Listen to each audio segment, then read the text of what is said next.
जी महाराज, क्या कहेंगे महाराज भाई, ये जो आपने धुन देखी, पहले तो आपको तकलीफ दे रहा हूँ, आप दोस्तों की गैदरिंग में बैठे हैं, यहाँ पर आ गए होटल पे मैं आपके पास। कोई मौजू बड़ा अहम है, ये एपिसोड चलने के बाद लोगों के काफ़ी सवालात हैं और काफ़ी आमिलीन से मैंने बात की है, आम लोगों से भी बात की है।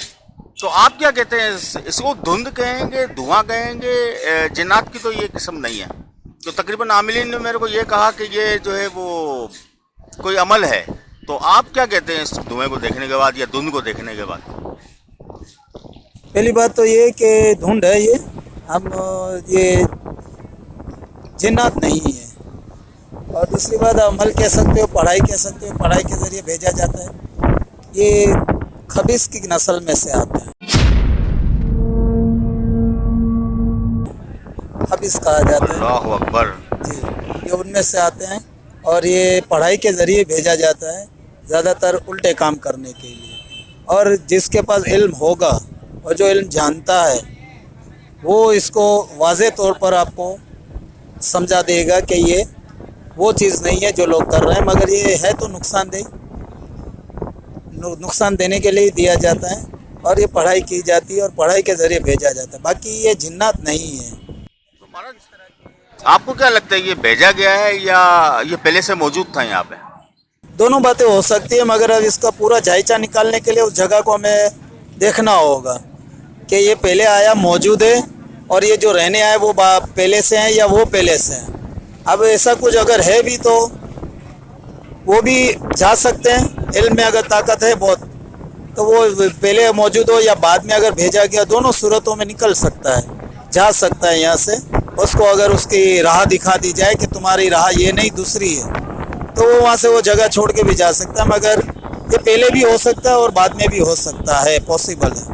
पॉसिबल है जी। इसको धुंध कहेंगे या धुआं कहेंगे? अब इसको तो धुआं भी कह सकते हो, धुंध भी कह सकते हो, मगर असल हकीकत तो ये है कि ये खबीस है, इसका कोई शक्ल सूरत नहीं होती, बस ये ऐसे ही धुंध की तरह आता है। और बाज़ औक़ात हमें चलते हुए भी कोई ऐसे झटका लगता है तो समझो ये खबीस ही हमें झटके मार के जाता है, फूंक मार देना, या रास्ते में कभी कभी हमें घर के अंदर भी चलते हुए महसूस होता है कि मेरे पीछे कोई आ रहा है, होता कोई नहीं है क्योंकि धुंध नज़र नहीं आती है। वो इस तरीके से मामला हमारे साथ आए दिन ज़िंदगी में होते रहते हैं, मगर ये इतना मामला गहरा नहीं है इल्म के सामने। तो महाराज ये मतलब क्यों ये अभी जो जिस घर के अंदर मौजूद है, तो ये इसको किसी ने भेजा होगा घर खाली करवाने के लिए, ऐसा लगता है आपको? कुछ ना कुछ तो मामला तो होंगे ना, या उनके क्या आपस में दुश्मनी है या क्या है, घर खाली करवाने के लिए भेजा है, या फिर इन चीज़ों को भेजा जाता है खूबसूरती के पीछे। किस चीज़ के लिए? खूबसूरती के पीछे भेजा जाता है। अच्छा। जी, अपना काम निकालने के लिए। मतलब ज़्यादातर खबीस को इस्तेमाल जो किया जाता है आजकल, जो लोग कहते हैं मैं इससे प्यार करता हूँ या मैं उससे प्यार करता हूँ, तो खबीस ही ऐसे काम करता है। अच्छा जी, इस तरह के मामलात खबीस ही हैंडल करता है और खबीस को ही भेजा जाता है पढ़ाई के ज़रिए, और फिर वो मामलात को देखा जाता है। अच्छा, तो आप इसका मतलब इलाज तो है ना इसका? हाँ, दुनिया में कोई चीज़ नामुमकिन नहीं है, करने वाला हो तो सब मुमकिन है। करने वाली ज़ात तो खैर ऊपर है, मगर उसने भी अपने वसीले छोड़े हुए हैं, अपनी छोटी छोटी ताकतें छोड़ी हुई हैं, तो करने वाले तो कर जाएंगे। जो मैं क्या शुरू में आपसे कहा ना, जो इल्म जानता है या इल्म जिसके पास होगा वो इसको आसानी से निकाल लेगा, उठा के ले लेगा, कोई मुश्किल नहीं है। नहीं, बात आपने कहा था कि अगर ये किसी बेकार आदमी के ऊपर आ गया, मतलब कोई 2 नंबर आदमी चला गया अमल करने के लिए, तो ये मार भी देगा उसको? हाँ, मार भी देगा। अगर उसके अंदर नहीं है कोई ऐसा पावर तो जाहिर है, अब सीधी सी बात है, आपका 100 किलो का वजन है और आपके ऊपर 200 किलो में वजन रख दूँ तो आपका क्या हाल होगा? ऐसी बात है, दम निकल जाएगा। सीधी सी बात है। तो अगर ये 100 किलो है तो इसके सामने 200 किलो वाला पावर होना चाहिए, जो इसके सामने बैठ के बात करे, ताकि अगले को भी डर हो कि नहीं ये मेरे पर बैठ गया तो मेरे पर हावी हो जाएगा। मतलब नकली आमिल अगर वहाँ इत्तेफाकन चला गया पैसों के मैं तो लालच में, ये मशवरा यही दूंगा कि जो इसमें नहीं जानता है तो इसमें बीच में ना पड़े और अपनी ज़िंदगी को और अपने बच्चों बीवी बच्चों को जोखम में ना डालें। अच्छा, ऐसे कामों में हाथ मत डालें जिससे आपके बीवी बच्चे पीछे परेशान हो। तो फिर उसका मतलब है कि ये आपसे दुश्मनी करेगा तो ये आपकी नस्ल दर नस्ल तक चलेगी है। जाहिर सी बात है, वो किसी को भी खा जाएगा। तो अभी इसका हल आपको क्या नजर आ रहा है?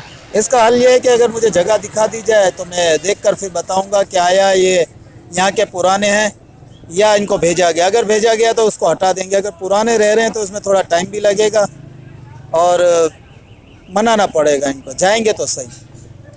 तो ये फिर अभी वो चाह रहे हैं कि ये बात कहीं बाहर ना निकले, क्योंकि घर उन्होंने जो है ना सेल आउट के लिए छोड़ दिया है, तो वो ये चाह रहे हैं कि किसी के पास भी घर जाए तो वो परेशान ना हो। तो ये घर के अंदर अमल किया गया या इनके ऊपर किया गया है?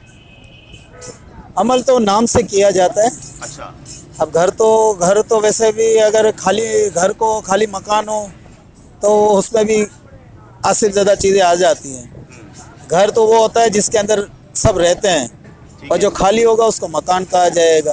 बिल्कुल। अभी वो मकान बना हुआ है, वो सेल आउट, अगर वो चीज़ वो मौजूद है तो इसको सेल आउट भी नहीं होने देगी। हाँ, कोशिश में तो लगे हुए हैं वो सारी कोशिशें उनकी नाकाम जाएगी।